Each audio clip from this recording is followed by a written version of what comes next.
Hello, everyone, and thank you for joining another episode of the Educational Leadership Podcast. We have another very special guest. Before we introduce our guest, we do want to give a shout out to our sponsor, Ideal Impact. Ideal Impact's giving away hundreds of millions of dollars to public education in the form of a free gift. So if your district needs unrestricted funds that does not involve the government, reach out to Ideal Impact.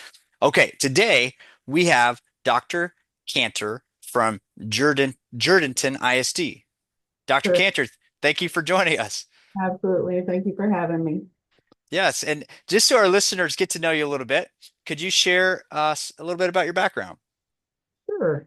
I am currently in South Texas here in Jourdanton, but I'm originally from West Texas. So I spent the majority of my career in Ector County ISD in Odessa. I was a teacher, a campus administrator, a district level administrator there, and became a superintendent in a small town just south of there, Ira and Sheffield. Was superintendent there about 2.5 years. And then I moved here to Jourdanton in January of 23. So I've had the pleasure of being a fourth grade teacher, first grade teacher.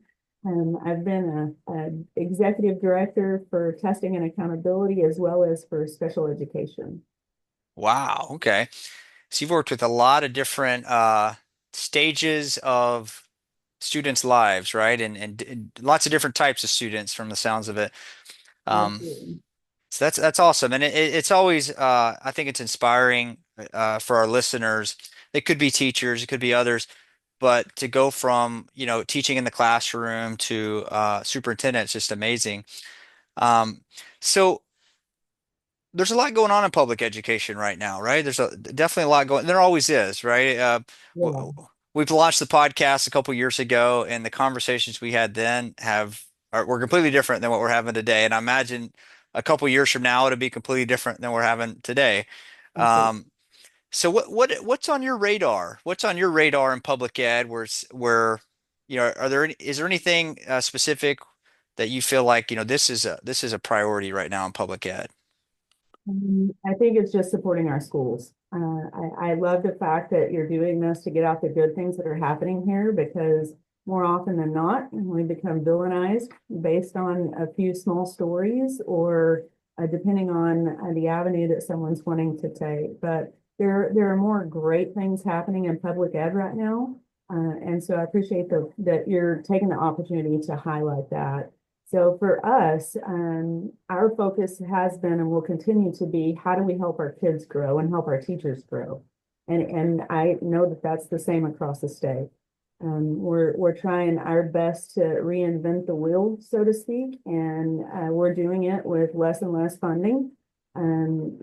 This year has been extremely tough. Everybody was working on deficit budgets and we start off the year and we're hoping that we're going to be a balanced budget and then something else comes or our taxes change. The summary of finance, you never know what you're going to get, right? So depending on how that finance comes in. So we're expected to do amazing and wonderful things for 100% of our kids, but we're only getting funded for our average daily attendance. And that's a complete disservice to our students and to our communities. Yeah, no, that makes sense, and that's such a common theme, right? It's a common theme around funding, and so do you feel like the calculation on how funding is determined? I mean, what's the linchpin in that whole thing that's the breakdown of the funding piece? So what's causing that? Yeah, great question. Just from my perspective, I don't know that they're trying to do it to hurt schools or to pinch pennies. I think they're doing it hoping that it will make schools accountable for ensuring that kids are in school. Well, anyone that's working in the school, we want our kids here regardless of the money. That has no impact on it. We want our kids here, and we have other accountability measures. If the kids aren't here, they can't learn. Our kids are supposed to be growing. They use an accountability measure through STAR. Does that not show and hold us accountable for student success? So I think that's really a big issue for me because we don't go into anything that we do and say, you know what, I'm going to purchase this car But you know what? I only use it 90% of the time. So really, I should only pay 90% of the price of that car. Hmm. We don't do that in restaurants. We don't do that in hotels. We don't do that in any other organization other than in public ed. So it's a disservice to our kids and for us. We have to guess at planning, and it's like trying to figure out where that moving target is. So student attendance, that's the number one factor for funding. It is one of the huge things that we pay close attention to because when we develop our budgets and we use the summary of finance template, we go through and we calculate it based on an even lower percentage rate than what our kids are. So the state wants to say they give us, oh, you're getting this percentage, you're getting, 14,000, 15, whatever it is that they say that they're giving us, and it's never that amount. So one component of that is the ADA.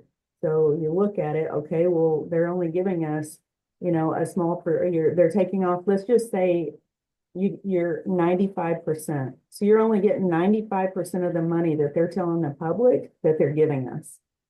So Mm. they're saying that, well, this is what they could, yeah, that's what we could get, but that's not what we're getting. And so I think there needs to be more clarity, more transparency involved in it.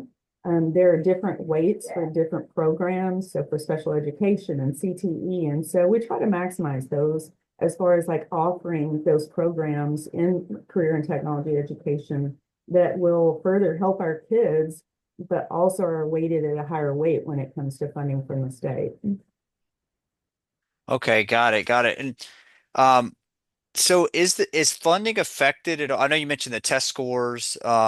Is funding affected based on performance of the students? Like if let's say your students com do better than another district, do you get paid? Is there more funding allocated in that scenario or? Kind of. You get what are called CCMR bonus monies. And so that is if we have kiddos that are meeting those career and college readiness, military readiness standards, which encompass not only STAR performance, but it could be their, certifications. And so we can receive bonuses off of that way, but the bulk of our funding is not tied to state accountability. It's tied to attendance. Okay. Okay, and if it would, what would be a better model? Like just, I know you kind of explained it a little bit a second ago, but just for people that It's are, removing ADA yeah, completely. I mean, fund okay. us based on what you're telling the public you're funding us on and remove the ADA. If schools are doing a good job, you're going to see that in growth. And so I'm proud of our school. I'm proud of our community. We have amazing teachers. We have fantastic kids and parents, and our school board has been phenomenal. So we're doing the hard work. We're doing the boots on the ground kind of work. And so we would just like to know that we're going to be funded based on the kids that we have, not the ones that show up based on ADA. That's good wisdom there to share because a lot of times, we hear that funding's an issue, but it's great that you explained like, okay, here's another way to do it. Um, if that was to get changed, like what would be the process to get it changed? Would there have to be somebody involved in the government or a lobbyist or what would that Yeah, look like? all of the above. Our politicians, our legislature needs to reevaluate that. We're pushing the school vouchers, and so then our issue is not necessarily against school vouchers. Our issue is with the lack of transparency around it. No different than a charter school. The charter school has to, quote unquote, play by the same rules that we do. Accept all students. We're required to test utilizing STAR. We're funded based on ADA. Are those same requirements going to be then pushed on the voucher system going into that? So I think if there was clarity and a more equitable stance between vouchers and the public school system and what that means on both sides, I don't know that they'd get as much pushback as what they're getting.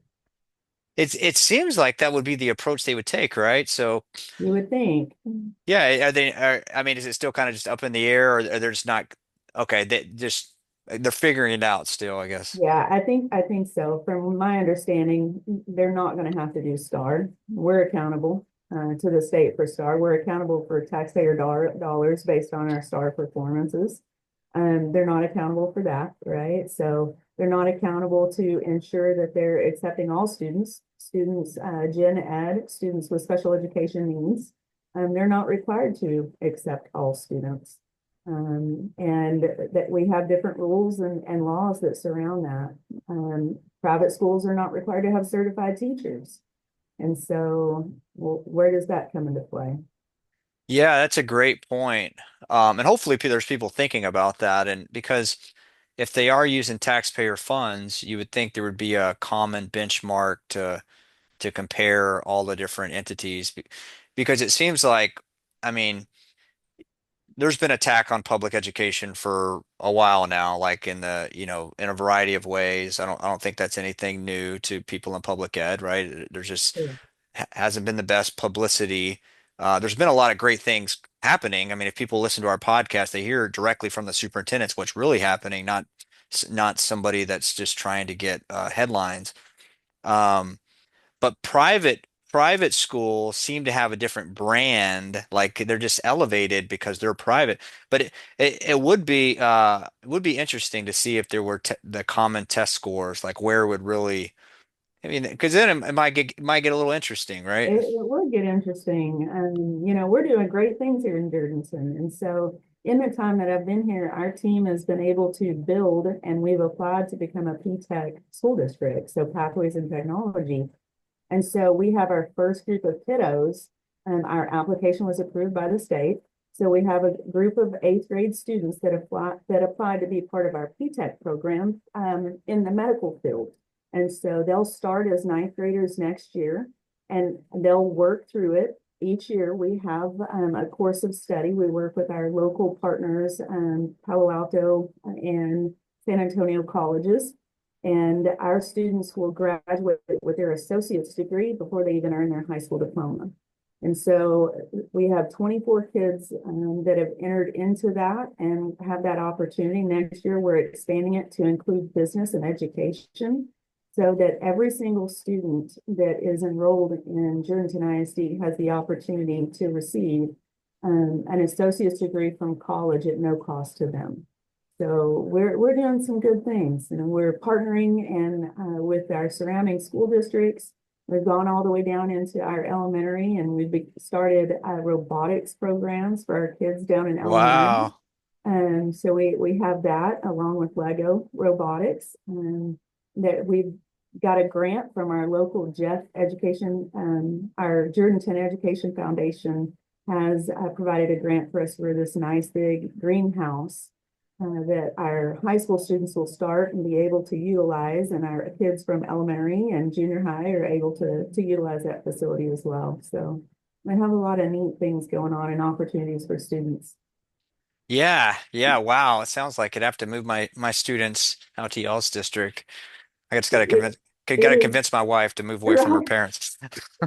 It's too fun. We actually just recently partnered with the Air Force and Randolph Air Force Base, and we have a virtual flight academy. So we have a flight academy and we have virtual simulators on campus.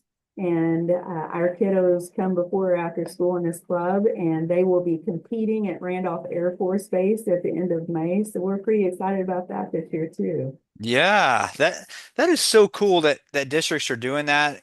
These community partnerships. You hear about different districts that do that, and I just think that's amazing because it bridges that gap. I know when I was in school, I made pretty good grades in school, and I went to a pretty decent college, uh, Texas A&M. Hopefully Aggie land's okay. Well, But Aggieland's okay, but Red Raiders are pretty good. yeah, yeah, those are some good games. I remember those games.